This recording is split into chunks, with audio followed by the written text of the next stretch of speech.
What up, everybody? Brian Willis here, no relation to Bruce, and welcome to another episode of glovesoffzw. And today I'd like to talk about, it's pretty much Holy 10, but it's another thing, like the anger towards Holy 10. I just want to ask people, are you guys really angry at Holy 10, or y'all are angry at something else or someone else? Because truth be told, Holy 10 may have said some things that warrant some of the reactions that came about, but some of y'all's comments now seem to be a bit more of either misdirected anger or anger that has always been there for the guy for whatever reasons, probably out of jealousy.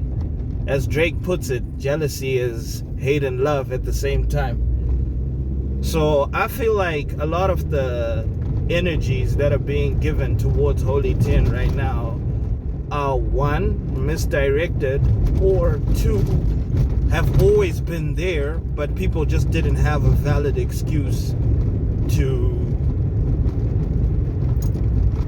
say whatever it is that they're saying right now. Because truth be told, I also agree that he shouldn't have written that tweet regretting the feature with Winky D.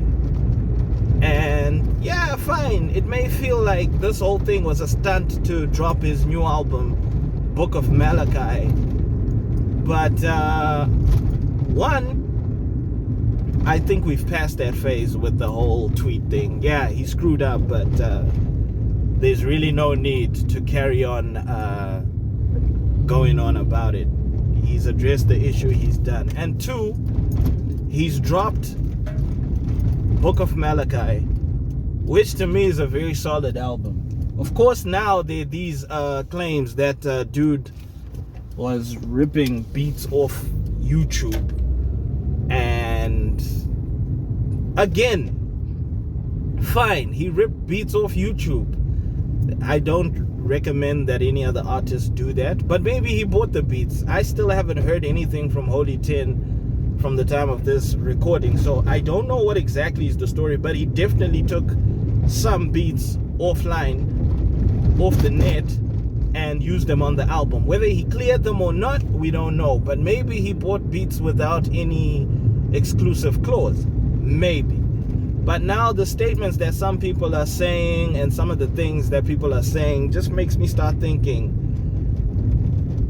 do people really mean what they're saying, or is just them expressing their anger because they need some sort of outlet to let out their frustrations? Because I've seen this happen with Winky D. Winky D haters will say all sorts of things after he says, or after he drops a song that's speaking on socio-economic issues, which we're all facing, by the way. We're all facing these socio-economic issues. We're all going through things like inflation. We are all going through things like salaries not taking us through the month. We are all going through things like rentals going up.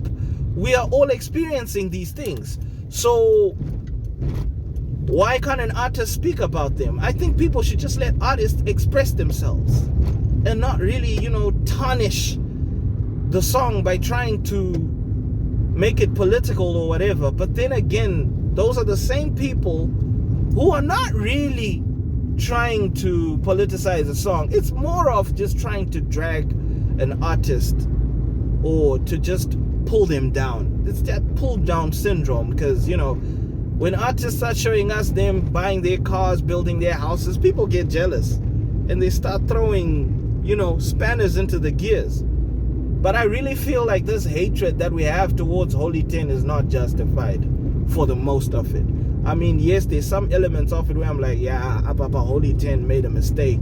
But for the most of this beef that people have against Holy 10, against Winky D, even against Calaz, because he also dropped an album same time as Winky D, a lot of people are just shooting him down, saying stuff like, why would you drop an album at the same time as Winky D? Of course, same as me, I also agree, why would you do that?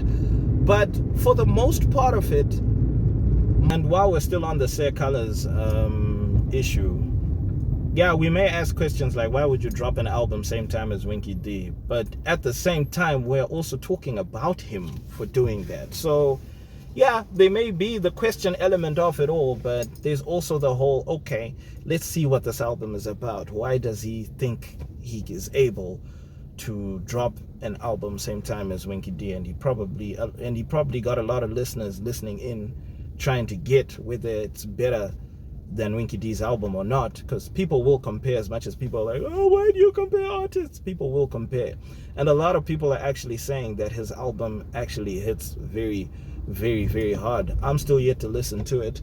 I'm gonna give it a peep, and then I'm gonna talk about it, because at the end of the day, we're here to talk about all artists. We don't want to make it seem like we're favoring certain artists and neglecting other artists. Calaz is just an artist just like anybody else, and he also wants to be heard just like anybody else.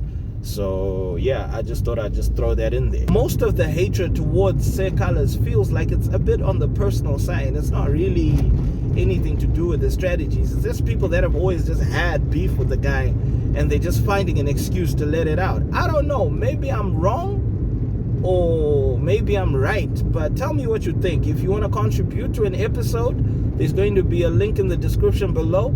Tell me what you guys think. Am I wrong? Am I right?